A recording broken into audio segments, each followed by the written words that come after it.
Hi everyone, in front of me I've got a Moto E22i and let me share with you how to enable and customize the eye comfort mode on this device. I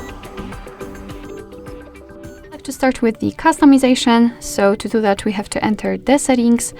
Let's find the display, tap on it, and here let's localize the nightlight, which is the name of the eye comfort mode in this device. We can of course turn it on just by tapping on the switcher and it will be immediately applied. Of course the screen turns a little bit yellowish. It is in order to filter the blue light, and it will be basically much easier for you to look at the screen at the dim light. So we can customize this option. As I said, let's simply tap on the nightlight. And right here we've got the intensity. By going to the left we can make it cooler, by going to the right much warmer. It's of course up to you. Here we have to,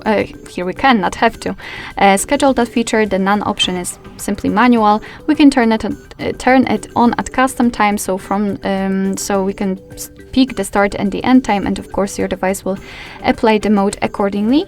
Or we can choose it from sunset to sunrise, and basically your device will automatically decide when the sunsets and sunrises are. It is, as you can see, location based, so you will have to allow the location to share, kind of.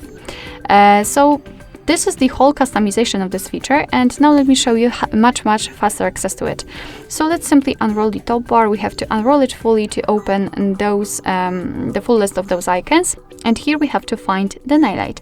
So let's try to localize it. Here we've got the nightlight, and a quick disclaimer: if you will decide that you want to start with this section with those icons, there is a possibility that the nightlight will not be available here. But no worries, just tap on this edit icon, you will find it in the list. You can simply add it to this section, or you can just start with the customization and this icon will be immediately and automatically added to this section.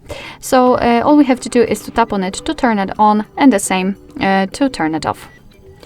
Alright, so that will be all. Thank you so much for watching. I hope that this video was helpful, and if it was, please hit the subscribe button and leave the thumbs up.